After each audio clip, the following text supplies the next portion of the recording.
Amados, agora nós teremos a ministração da palavra, enquanto os irmãos recolhem aqui os elementos. Eu vou pedir para que você fique de pé mais um minutinho, depois você pode sentar, fica à vontade. E se você puder ficar de pé e abrir em Lucas, capítulo 19, nós vamos ler do verso 36 ao 40, apenas 4 versículos para começar, só para esquentar, nesse domingo frio. Vou monitorar aqui o tempo, faltam 3 minutinhos para as 11, para tentar não passar das 11h30, para a gente poder respeitar também o tempo e o cuidado que a gente procura manter aí com os irmãos, né? Quem achou, dá glória, quem não achou, pede socorro, pede Bíblia. Quem está sem Bíblia, você quer uma Bíblia, irmão? Quer uma Bíblia? Tem alguma Bíblia aí atrás sobrando? Perdida? Igreja é lugar sempre de Bíblia perdida, né? Sempre tem 2, 3, 10.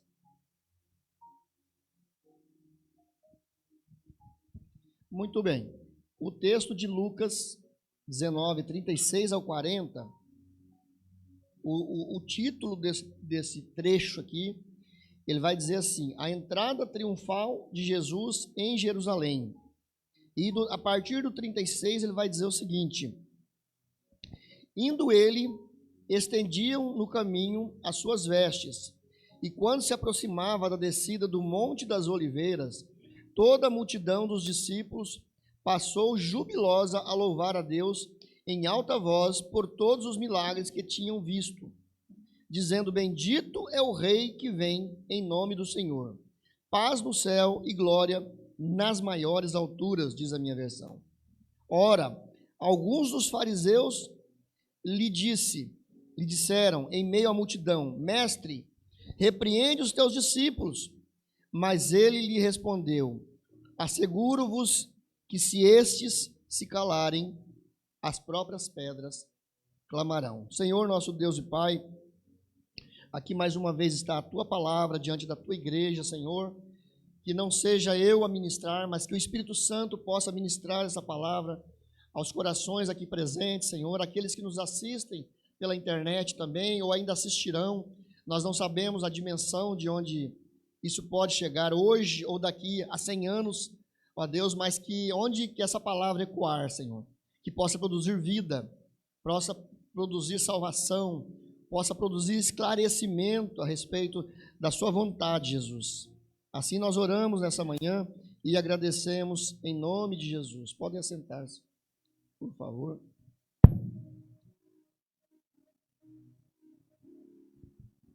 Amados, esse texto, Deus colocou no meu coração esse texto num dos dias que nós estávamos ali no Encontro Nacional de Missões na cidade de Nova Lima, Minas Gerais, agora cerca de 2 meses mais ou menos atrás. Esse encontro o pastor Edmur esteve conosco também. Num dia Deus colocou, a gente estava era um salão enorme, tinha umas 300 pessoas ou mais participando desse encontro, de todo o Brasil, e eu não queria, por conta de que todas as vezes que eu vou, eu volto sambado para trás, pego uma gripe. O ano passado peguei influenza, levou 1 mês para recuperar. Então eu usei máscara e falei para o pastor Edmur, Edmur, tem uma galeriazinha lá em cima, a gente descobriu que tinha uma galeriazinha para poucas pessoas, falei, vamos para lá. E ele foi comigo e eu de máscara também, mesmo assim de máscara, né?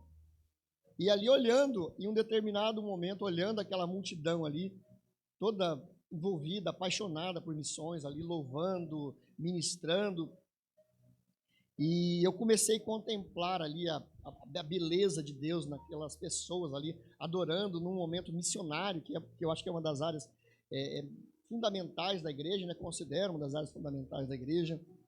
E Deus falou para mim assim: olha, esses são os que clamam, esses são os que oram, e esses são os que mobilizam missões. Mas se eles se calarem, até as pedras vão clamar. E por que Deus me falou isso? Porque eu tenho ido em quase todos os encontros, exceto um que a minha esposa pegou uma Covid, foi aquela Covid bem forte mesmo, em 2023, então eu estava com a passagem comprada, tudo pago, não podia. E o que eu percebo às vezes, há uma rotatividade E foi nesse momento que eu questionei a Deus. Por que algumas pessoas que estavam no ano passado, ou em outros eventos, não estão aqui, Senhor? Mas, por outro lado, por que pessoas, eu tenho visto pessoas assim, as mesmas lá do começo, nós começamos esse encontro, já tem quase uns 10 anos, mais ou menos, são as mesmas. E Deus me respondeu isso. Isso vai acontecer, sempre, né?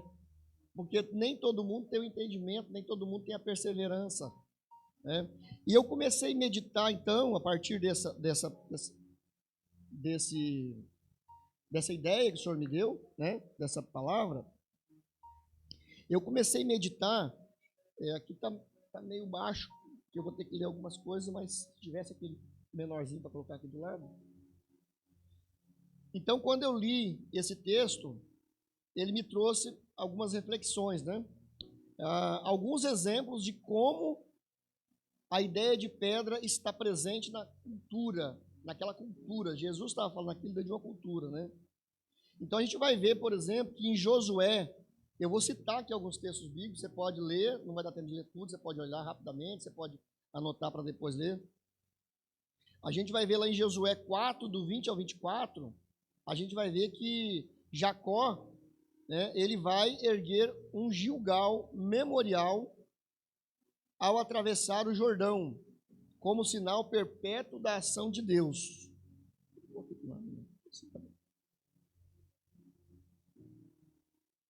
Mais fácil para ler, porque eu não preciso ficar levantando toda hora. Então a gente vai ver que o povo vai erguer um Gilgal. O que é um Gilgal? É um memorial perpétuo. Ele é feito de colunas de pedra, foi montuando pedras e foi dito que aquele Gilgal seria um memorial perpétuo. Nós vamos ver em Gênesis 28, de 11 a 20, quando Jacó fugia de Esaú, né, depois daquela trapaça que fez lá juntamente com a sua mãe, né, para tirar o direito de primogenitura, mas eu entendo que tudo também está dentro dos planos de Deus, né? A trapaça sagrada, né, irmão? Então ele fugia de Esaú e ali naquele momento Jacó usa uma pedra como travesseiro, está lá em Gênesis 28, 11 a 20. E naquela noite, naquele lugar, ele chamou aquele lugar de Betel, que significa casa de Deus. A gente conhece muito essa palavra Betel no meio evangélico. Betel significa casa de Deus, e é desse momento aí onde Jacó fugia de Esaú, ali relatado em Gênesis. Quando Moisés fere a rocha em Meribá, Números 20, de 1 a 13, aquela rocha prefigura Cristo, e por isso, pelo fato de ter ferido a rocha como um sinal de desobediência, ele também não entra na terra prometida. E lá no final do livro de Deuteronômio, Deus vai dizer isso para ele: você vai ver, vai contemplar, mas não vai entrar, porque você feriu a rocha quando eu mandei você apenas encostar na rocha, né? Em João 8, na passagem da mulher adúltera, ela traz a ideia de punição de morte. E na lei levítica, ele vai dizer que alguns tipos de crime eram punidos com apedrejamento. A pedra, então, era usada como um instrumento de punição, um instrumento de morte, né? Era próprio da lei mosaica, né? Da lei do Antigo Testamento, quando eles chegam para apresentar, que também é uma outra situação de trapaça. Ele também pega uma mulher, leva, cadê o homem que estava adulterando?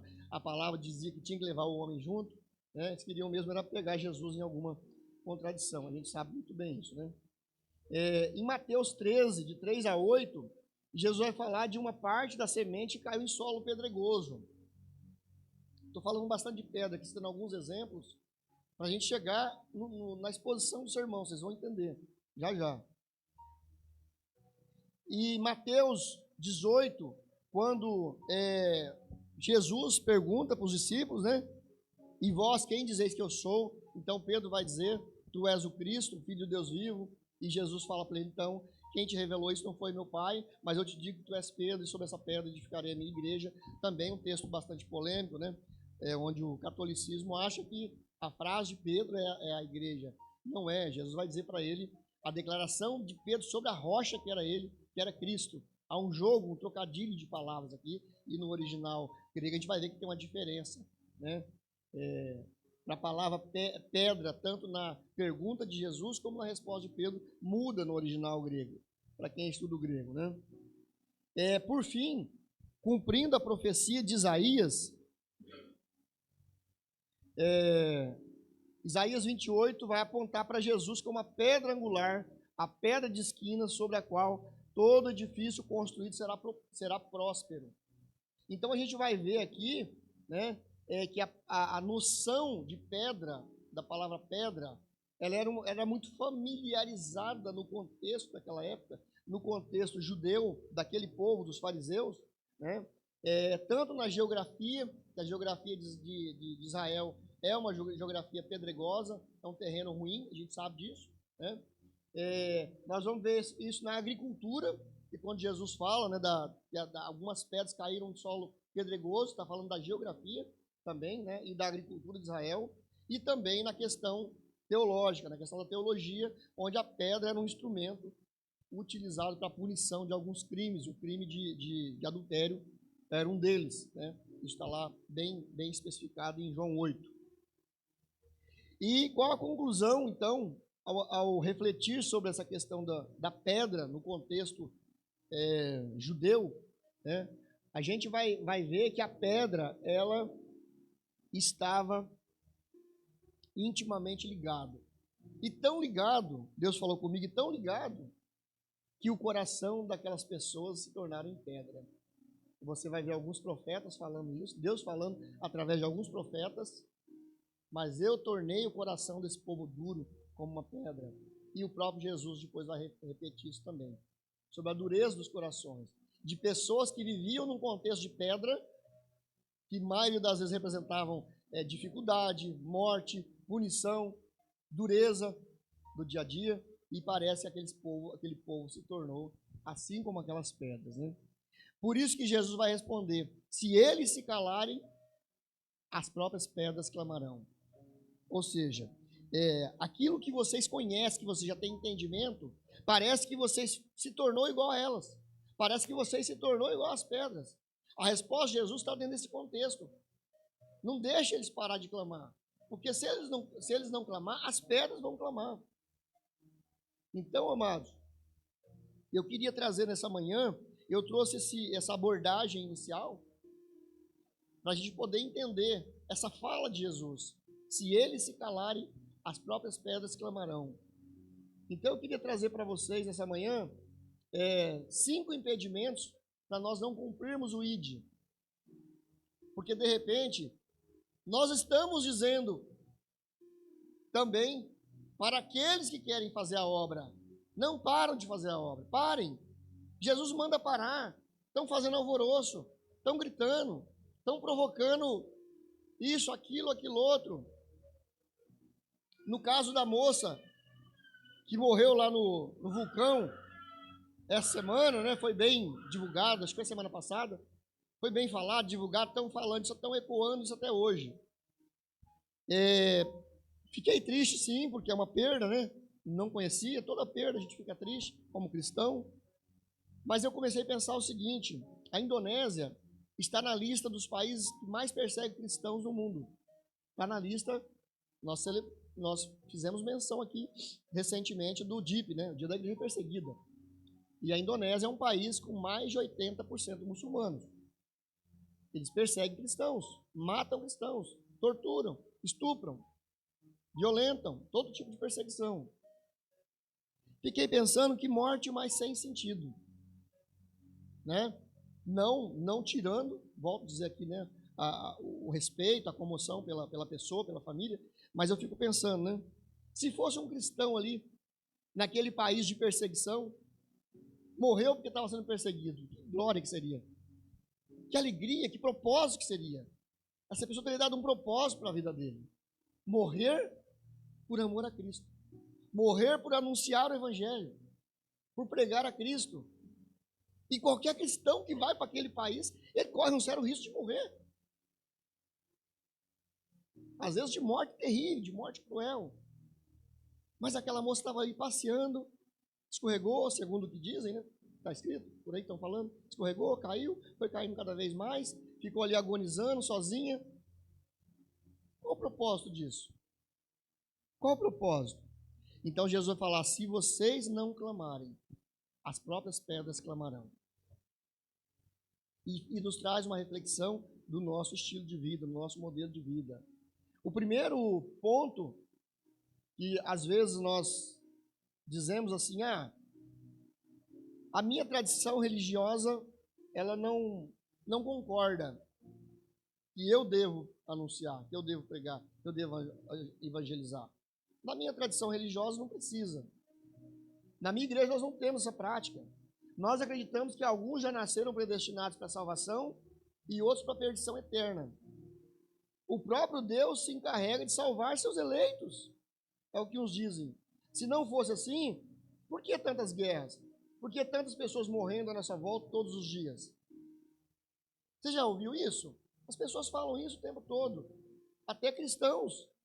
A salvação, irmãos, e eu gosto dessa frase, eu ouvi essa frase recentemente de um teólogo, ele vai dizer, a salvação não é um cartão que você recebe e tem acesso direto e vitalício ao céu. Quando você é salvo, Deus não te entrega um cartão, como se fosse um cartão de crédito, mas um cartão com acesso, um passaporte, né? Vitalício. Não. Assim como nem toda tragédia é sinônimo de culpa e punição divina, como pensavam na época de Jesus. Quando eles perguntaram, não é aqueles que morreram na torre de Siloé, de quem é a culpa? Não, nem toda tragédia é sinônimo de culpa e punição divina. Porque Jesus vai responder, não tem nada a ver, aquilo lá não foi culpa deles. Eles queriam relacionar aquilo com outro assunto. Ignoramos que desde a queda e rebelião do homem no Éden, o grande projeto de Deus sempre foi trazer de volta a ovelha perdida. Sempre. Né? Deus não é um Deus que criou alguns para perdição, outros para salvação. Não, Deus criou todos os homens para serem mais semelhança dele. O homem desobedeceu, caiu lá no início, trazendo condenação e morte para toda a humanidade. Deus fez alianças diversas no Antigo Testamento, com Adão, com Abraão, né, com reis. Deus fez várias alianças até chegar em Jesus, quando ele falou, não tem mais jeito, porque com esses homens eu não vou conseguir. Jesus vai ser o plano perfeito. E pronto, a última e perfeita aliança. Nós acabamos de fazer memória aqui. Então, dentro desse primeiro tópico, falando da tradição religiosa, que pode se tornar um impedimento, eu queria fechar com uma frase, você pode anotar. Deus não escolhe pessoas para a salvação, mas Ele chama a todos os salvos para anunciar a sua glória ao mundo. Deus não escolhe pessoas. Eu vou escolher você, você não, você sim, você não. Não, Deus escolhe a todos. Todos. E Ele chama para anunciar a sua glória ao mundo. A salvação, ela não é o objeto final do sacrifício de Jesus. O objeto final do sacrifício de Jesus é anunciar o Evangelho. É viver o modelo de vida que Cristo viveu, Ele nos desafia, nos convida a isso, e que esse modelo de vida reflita no mundo, para que a glória de Deus seja refletida. Quando Deus chamava Israel, Ele dizia, os profetas falavam, é para vocês manifestarem a minha glória entre as nações.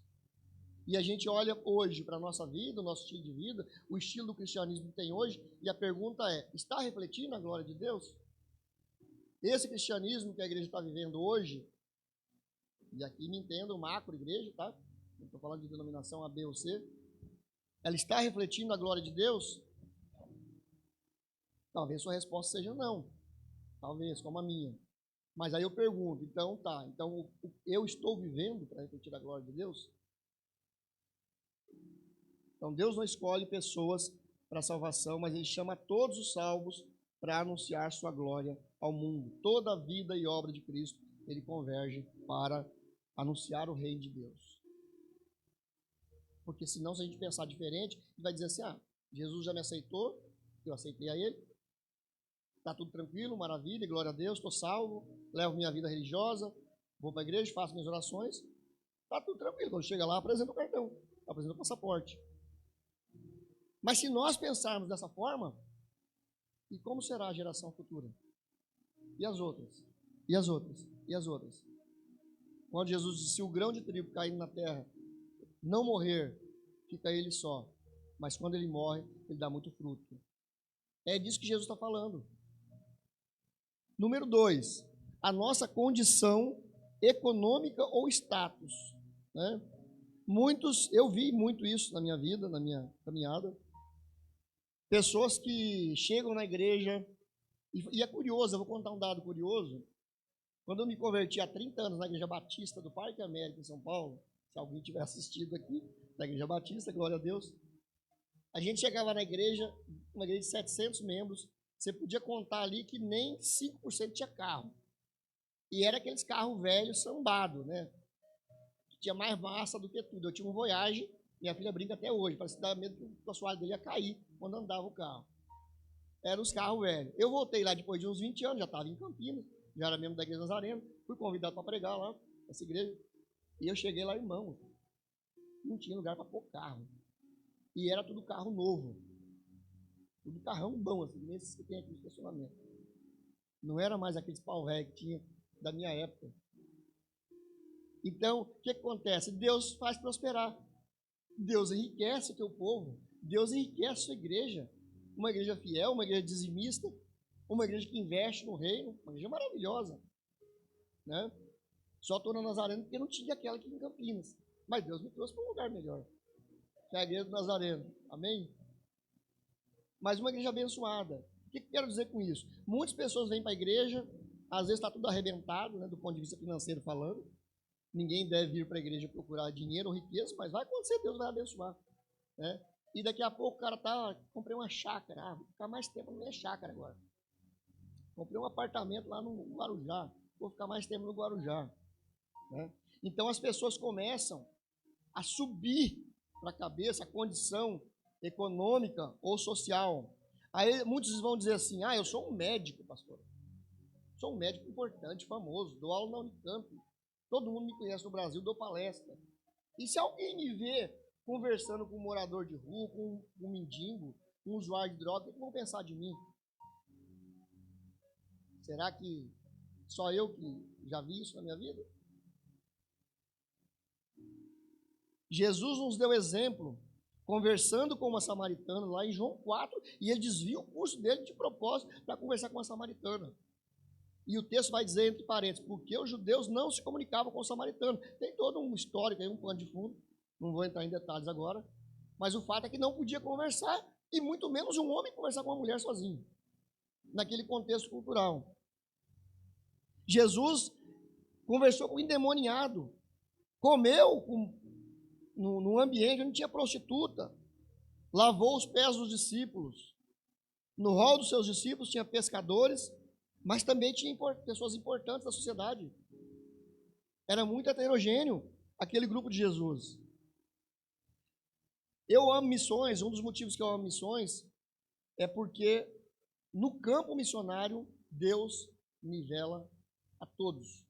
Nós somos nivelados. Uma das coisas que sempre marcava as minhas viagens missionárias, quando a gente ia construir em algum povoado, em algum lugar distante, na hora do almoço chegavam as marmitas, todo mundo sentava no chão, todo mundo com aquelas roupas tudo rasgadas, porque roupa de pedreiro, roupa de serviço, você não vai usar terno assim, né? E eu olhava para aquilo e falava, Deus do céu, como isso é maravilhoso. Quem chega de fora não sabe quem é o médico, não sabe quem é o advogado, não sabe quem é o empresário, não sabe quem é o funcionário público bem-sucedido. Ali são todos iguais. E eu achava lindo, maravilhoso aquilo. Eu falava, olha só, aqui é isso que Deus faz, Ele nivela a todos. São todos iguais. É uma maravilha. Terceiro ponto. Talvez alguém diga, eu não conheço suficientemente as Escrituras. Você está anotando aí? Olha só o tipo de pretexto ou desculpa que de repente alguém possa dar para dizer, não posso evangelizar, eu não posso falar de Cristo. E são todas desculpas furadas. Se nós esperarmos conhecer profundamente as Escrituras, nós nunca iremos evangelizar. Nunca. Sabe por quê? Seria muita pretensão de qualquer pessoa, teólogo, ou estudioso, esgotar todos os assuntos de uma coletânea de livros que foi escrita ao longo de séculos, milênios, por pessoas diferentes, culturas diferentes, em contextos diferentes. Como é que eu posso ter a pretensão de esperar conhecer profundamente as Escrituras, se nem os próprios teólogos? Eu sou teólogo, bacharel em teologia, estou fazendo mestrado, mestrando, lendo muito, e vou dizer uma coisa para vocês: cada vez que eu leio mais, menos eu aprendo. Eu tenho menos certeza de que sei das coisas, quanto mais leio. Então não caia nessa, isso é uma furada, é uma cilada do diabo. Não precisa. Um livro que não foi inspirado por homens, ou uma coletânea de livros, como queiram chamar, mas pelo próprio Deus, como em 2 de Pedro diz. Como 2 de Pedro diz. E eu gosto sempre de citar essa passagem. Quando eu conheci a Cristo, um dos primeiros versículos que eu aprendi foi João 3,16. Todo mundo sabe aqui? O que diz? Porque Deus amou o mundo de tal maneira que deu seu Filho unigênito, para que todo aquele que nele crê não pereça, mas tenha a vida eterna. E o meu discipulador falou assim: vamos para a rua evangelizar? Vamos falar de Jesus? Eu falei: como assim? Eu não conheço a Bíblia, eu não terminei de ler a Bíblia ainda. Você não sabe nem um versículo de cor? Eu falei: sei vários. Aí citei, você falou: não, é só esse que você vai usar.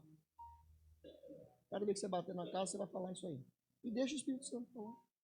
Deixa o Espírito Santo fazer a obra. E vou continuar lendo. Continua memorizando outros versículos. Às vezes, irmão, não precisa nem abrir a boca. Se você está cheio do Espírito Santo, se você está cheio do testemunho de Deus, para dar. Outro dia o Sérgio me ligou, mandou um áudio para mim, ele não está aqui agora. Fiquei assim, fervendo por conta do testemunho do Sérgio, daquela pessoa que ele passou por ele na rua, Deus incomodou, não sei quantos ouviram esse áudio. Falei: Deus, faz isso em mim de novo. Me incomoda de novo. Cada vez que eu passo aquelas ruas e ver um morador de rua, alguém necessitado, me mostra quem precisa ouvir uma palavra. Me mostra alguém que está precisando, alguém que está em necessidade, alguém que está sofrendo. Falei: esse testemunho do Sérgio é o ideal de todos nós. Deveria ser o ideal de todo cristão. Ele correu riscos. O cara estava meio endemoniado ali. Houve perigo. E nós vamos correr perigo mesmo quando Deus nos colocar em certas situações. Nos meus tempos, nos primeiros anos, eu saía para evangelizar. Uma vez a mulher soltou, tinha um cachorro bravo, tipo um pitbull na casa. Eu entrei, a gente saía de 2 em 2, né, como diz a Escritura. E o cara veio conversar com a gente, começou a ouvir. E eu escutei os cachorros lá dentro, bravo, latindo. Deus falou para mim na hora, a mãe dele vai, o cara falava: mãe, cuida dos cachorros aí. Deus vai soltar os cachorros. A mãe dele vai soltar os cachorros. Mas foi Deus falar, o cachorro veio com tudo. E ele veio assim na minha perna, eu só puxei, pegou de raspão, e o cara grudou na coleira dele, o rapaz que estava querendo ouvir. O diabo preparou uma cilada. Gente que correu atrás de mim com enxada na mão. E os buracos que a gente entrava, os becos, os valados, as favelas, bandido, traficante com a mesa, com a arma na mesa. Eu estava certo e seguro de que onde eu fosse, qualquer lugar que eu botasse os meus pés, até no inferno, Deus estaria comigo. Eu estava seguro de que eu não morreria na arma de um bandido, e não aconteceria nada de mal comigo. Minha mulher ficava doida da vida comigo. Eu falava: eu estou seguro, pode ficar tranquilo, que Deus vai me trazer em segurança. O risco existe, o perigo existe. Por isso Deus falou: se prepara que ela vai soltar o cachorro.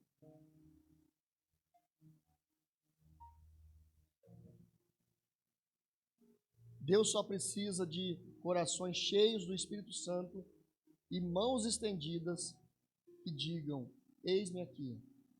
Você não precisa ter muito conhecimento. Não estou dizendo aqui que o conhecimento seja ruim, não estou advogando isso, porque eu não estaria estudando, né? Ainda quero fazer doutorado e tudo que Deus me permitir fazer. Mas para fazer aquilo que Jesus mandou, você não precisa de nada disso. Não precisa. Você precisa ter o coração fervendo, cheio do Espírito Santo. Fala, Deus, me incomoda por pessoas que eu possa levar uma palavra. Me incomoda por pessoas que a minha vida sirva de testemunho. Nós não somos perfeitos, né? Não espere ser perfeito também para evangelizar, porque não vai ser. Quarto e penúltimo ponto. Alguns dizem, isso não é tarefa minha, é tarefa do pastor. Muita gente vai dizer, é tarefa do pastor. Infelizmente, ainda há um entendimento equivocado de que ganhar almas é competência do pastor ou dos líderes da igreja. Se você ainda pensa assim, eu quero dizer que você está em desobediência quanto ao mandamento do ID, porque o ID não é um pedido, é um mandamento. E pior do que isso, você vai se privar de um dos maiores privilégios que Jesus nos deu: sermos suas testemunhas, sermos sal da terra e luz do mundo e contemplarmos a glória de Deus se manifestando a toda criatura. Esse é o ponto principal. Esse é o ponto principal. Amados, quem já fez isso, quem já passou por isso, sabe. É muito gostoso quando você vai, quando você prega, quando você evangeliza, quando você trabalha uma vida, quando você ora por ela e aquela pessoa diz assim, olha, eu quero esse Cristo seu. Eu quero conhecer mais, eu quero ler a Bíblia, eu quero confessar os meus pecados, eu quero ser batizado. É uma alegria, mas uma alegria tão grande, que transborda, que contagia. Você está gerando filhos na fé. Quando você gera filhos na fé, é muito contagiante. É muito contagiante. Eu lembro rapidamente de um testemunho, nós trabalhamos, logo que entramos na Nazareno, lá na Central, nós trabalhamos um tempo no grupo de batismo, pastor Silvio Penteado. Uma das primeiras coisas que eu fiz, eu e a Marli. E como os grupos eram grandes, o pastor Silvio organizava 10, 12 pessoas e pegava alguém que tinha um pouco mais de experiência, de caminhada cristã, algum bom testemunho, e colocava para liderar. Embora a gente fosse novo de igreja, eu contei da minha vida pregressa na Batista para ele. Não, você vai ficar aqui, irmão, você vai ajudar a liderar. E eu percebi que naquele grupo uma irmã começou a faltar. Faltou uma vez, na segunda eu falei para ele, pastor Silvio, a irmã não está vindo. Ele falou, então, irmão, aqui essa mulher, ela está fumando, ela está incomodada que ela não consegue largar de fumar. E ela mora aqui hoje, na época eu não morava aqui, ela é quase vizinha minha hoje, aqui no Bela Vista, no Taquaral. Essa mulher. Aí, falei, posso ir atrás dela? Falou, pode, vai dar a ficha. E eu fui com a Marli, começamos a fazer um trabalho com eles, uma vez por semana, por nossa conta. Passou lá uns 4 ou 5 visitas, estava próximo já do batismo. E ela falou, não, eu estou fumando, não quero me batizar assim. Faltando 1 ou 2 semanas para o batismo, um dia nós chegamos, ela estava alegre, assim, os olhos brilhando, sabe? E ela falou assim, pastor Lázaro, eu tenho um testemunho para contar. Eu falei, Luísa, qual que é o testemunho? Ela falou assim, eu parei de fumar. Você vê? E a gente orando por ela, e ela queria parar de fumar, porque era uma coisa dela, eu quero parar de fumar, porque eu não acho legal eu ir me batizar ainda com o vício do cigarro. Nunca eu, em momento nenhum, pedi para ela, para de fumar, não vou batizar. Não, a gente só ia, lia os textos, falava, orava, e orava também por ela, fora daquelas reuniões. Moral da história. Aquela mulher se batizou, a filha, que nem frequentou o curso de batismo, batizou. A mãe dela, uma senhorinha de mais de 90 anos, se batizou. E o marido, depois, num outro batismo, se batizou. E o filho Nelsinho ficou um tempo, depois batizou também. A família toda. Toda. Então vale a pena. Vale a pena, às vezes, você gastar oração, gastar um tempo com alguém do seu trabalho, que está passando luta, está passando dificuldade. Vale a pena você gastar um tempo, às vezes, com um vizinho. Vale a pena alguém da família. Eu tenho gente da família que eu estou há 30 anos, desde a minha conversão, orando. E Deus não alcançou o meu irmão, a minha irmã, mas Deus alcançou o filho dele, a filha dela. E eu falo, olha como Deus faz, depois de 30 anos, ela tem lá dentro uma filha que é evangélica hoje. Aquela católica que vai na igreja todo domingo, ou o filho, o irmão também, que é místico, que tem um filho, e o filho, os meus sobrinhos todos gostam de conversar comigo. E eu falo de Jesus para eles pelo WhatsApp, converso muito com eles. Depois de 30 anos, irmão. 30 anos, não é por mim, eu não tenho mérito nenhum para isso. Mas Deus ouviu as orações. O último aspecto, para a gente poder encerrar, a minha condição de pecador não permite.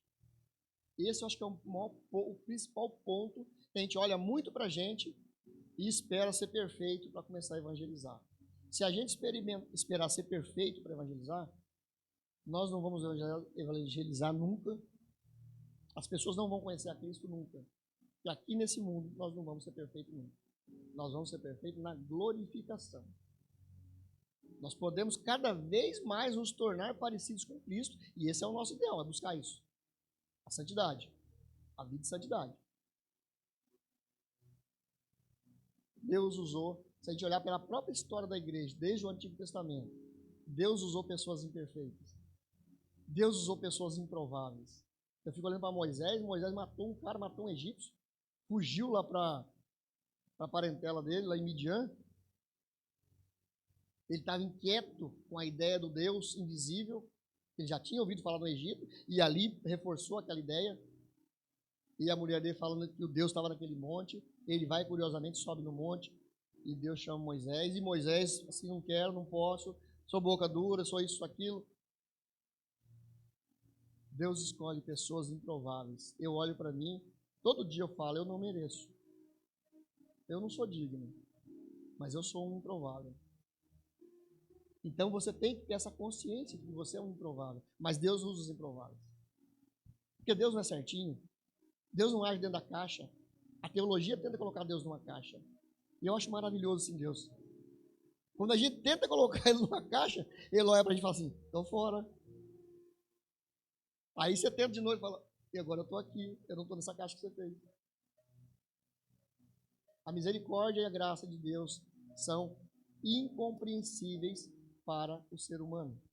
Até para os mais próximos, dos mais íntimos de Deus, nós nunca vamos compreender a extensão da graça. Nós nunca vamos compreender a extensão da misericórdia de Deus. Nunca. Então não fique olhando para você mesmo e diga assim, eu não posso. Eu sou improvável. Isso para mim é impossível. Não, não é. Se você é crente no Senhor Jesus Cristo, se você confessou seus pecados, se você tem certeza da sua salvação, então pronto, o chamado é para você. O ID é para todos. O ID é para todos, os que creem, os que têm temor no Senhor. O crente não deve viver em pecado. A nossa doutrina ensina que deve haver um progresso entre a primeira e a segunda obra da graça. Então, nós devemos nos posicionar diante de Deus. Não espere ser perfeito aqui na terra, para anunciar a Cristo, já falamos. E, para concluir, Moody disse, a respeito desse último ponto, ou esse livro te afasta do pecado, ou o pecado te afasta desse livro. É a respeito dessa coisa da consciência de pecador. Nós não somos pecadores.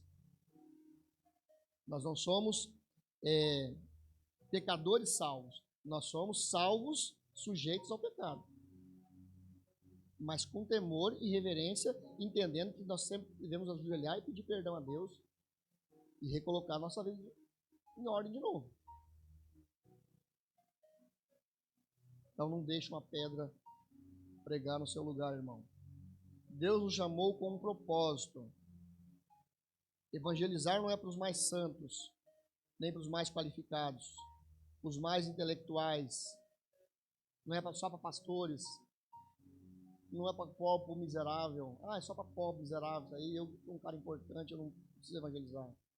Evangelizar é para os dispostos.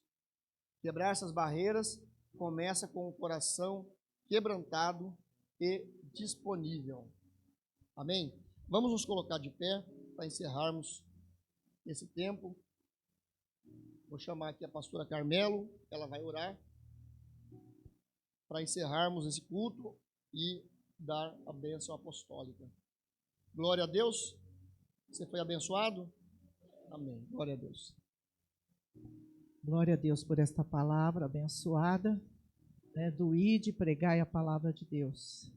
Agora eu quero despedir a amada igreja nesta palavra de número 6, que diz assim, na autoridade do nome de Jesus: o Senhor os abençoe e os guarde. O Senhor faça resplandecer o seu rosto sobre ti, sobre vocês, e os conceda graça, em nome de Jesus, e que te dê a paz. Amém?